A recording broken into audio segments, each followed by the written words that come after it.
All right, so we need to talk about something.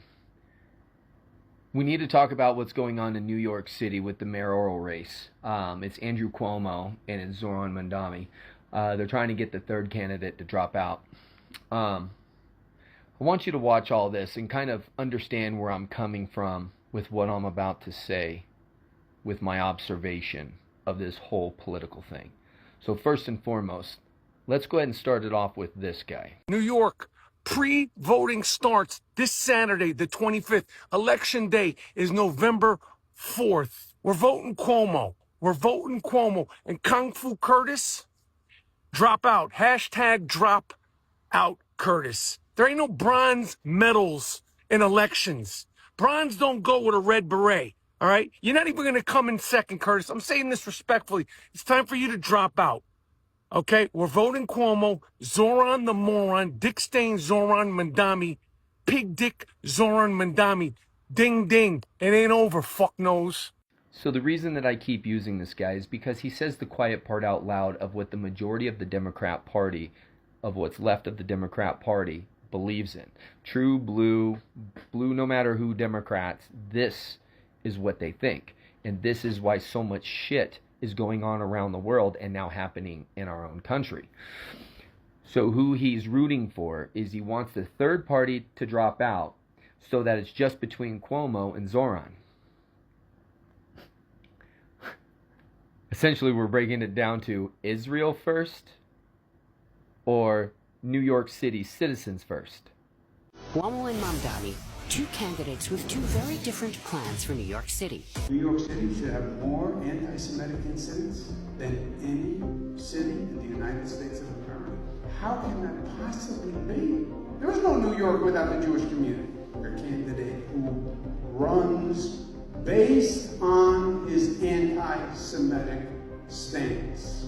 It is the complacency of New Yorkers that I find more disturbing. Because I believe in my heart and soul, we were better as a community, as a people, than this. This is where we are in America, folks. We need to understand that this is what politics is. Is our politician Israel first, or are they our citizens first? Because you can't be both. And listen to how pro-Israel supporters talk about Israel. That we have to support Israel. Not that Israel has to support us. Not that we have to join as a workable community. Instead, we need to help them. We have to do shit. We have to cave to them. We have to make special laws. Is there a special law in Israel that says people in Israel can't talk shit about Americans? Anything equivalent to anti-Semitism laws in America for fucking Israel? No, there's not. But yet we have to bend to their will.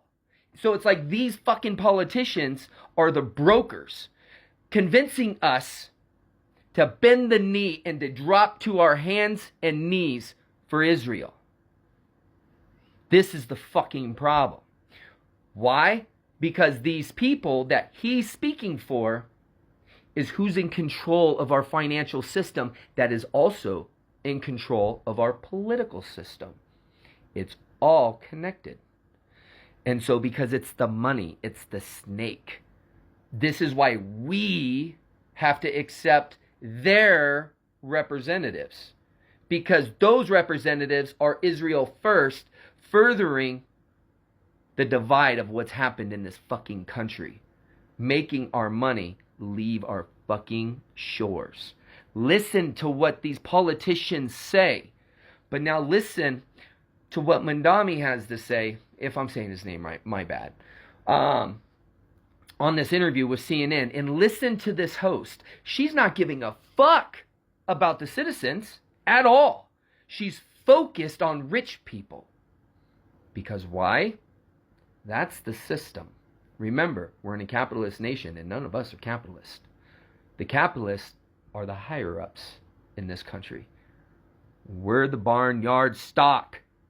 We need to understand this. Because if we understand this, we can drop the fucking divides. So watch this. tax, though, and I know that takes effect with people right now, that top rate of people of 50,000 or more. So if you're going to be adding 2% to people at $1 million, that, I just did the math, right? Well, but that's going to be an increase of 51% of what they pay now. I'm not saying cry for them. I'm saying if they leave, you're not going to get that money. And when you increase someone's taxes by 51%, aren't a lot of people going to leave?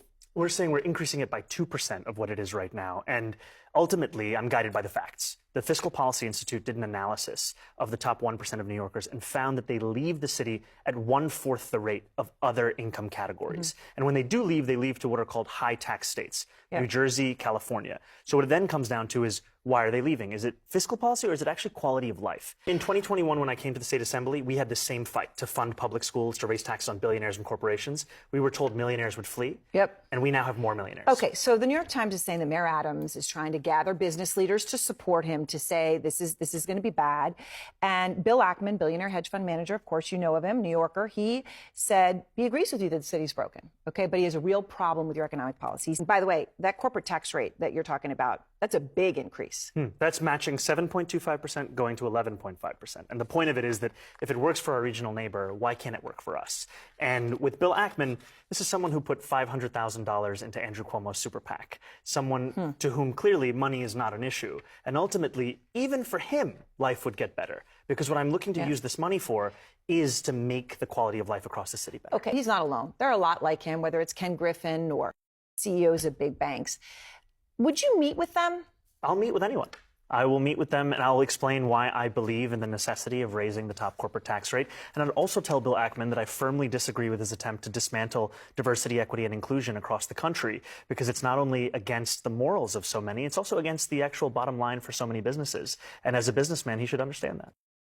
So now every single candidate all across the United States, no matter what office, you have to pick them apart with this vision of what I'm pointing out to you. Look for the meat and potatoes of their arguments. Forget all the other shit because it's all fluff. What matters is the money. What's going to happen with the money and the power? Because that's what we can't drag out of their hands. That's what they're defending to their death for. And so, at the end of the day, what Zoran is showing all of us, and what he's a part of, and why it's so monumental and we need to understand this, is it's showing, are the citizens rallying behind somebody who's actually citizen first, or are they still under the spell of deception by our political system and our financial system? And it's both the Democrat Party and the Republican Party. It's both of them. They've both been commandeered by Zionism. All of it is part of this capitalist system, this capitalist network, showing us that we're never going to be able to evolve as citizens until we get rid of the issue of society, in our society specifically, politicians. We can't have any more leaders like that. We have to turn into a community-based society, to where we're a community representative society, that we all come together and the communities work together and we build a governance structure around communities and we get rid of the politicians. So what it does is it divides the power amongst all the people, and then everybody has a say. We need to think out of the box and start thinking about a new direction. That's what Zoran is showing all of us right now. All of these other politicians, anyone who's taking AIPAC money, anyone who's supporting anti-Semitism groups, anyone that's making laws and helping anti-Semitism groups come into existence, or to have any kind of governance over any of our industries, because that's the issue that we're having. That's where this is being done covertly. And all of us have been deceived by the people we grew up with, by the people we were taught to idolize, by the people we believed were doing the best for us. Couldn't be farther from the truth, come to find out. Okay, so we just all need to remember, folks, You are who you associate yourself with. So if you associate with a bunch of criminals, chances are you're a criminal. If you associate yourself with spiritual people, chances are you're a spiritual person. Remember, we gravitate, our community status within us, we gravitate towards necessity. So if we need spiritual growth, that's where we're going to gravitate to. And so when you look at our politicians, look who they're associating with. Look at the demands we need to meet in order to meet their approval. Instead of them meeting our approval, that we have to drop to our knees. Again, they want us to drop to our knees for Israel. And somehow they think that's a winning strategy. We know the story now. We know the game. We see it.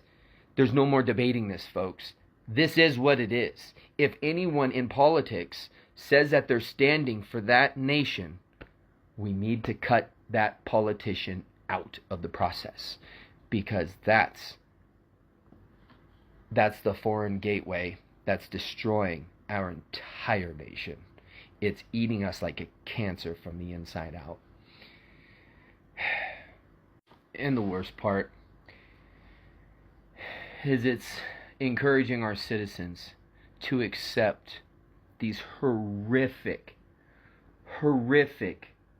events as a normalcy, and that there's justification for behavior like this, when there is no justification for what's happening to people all around the world by our political system, by our financial system, because it's not our people doing this. It's our systems that have been hijacked, occupied. This is why the systems are dangerous. This is why we have to fix the system itself, because that system is a danger to everyone around the world and us. This is why I keep saying, if we can fix us, we're going to bring world peace. In the midst of destroying everything like we did,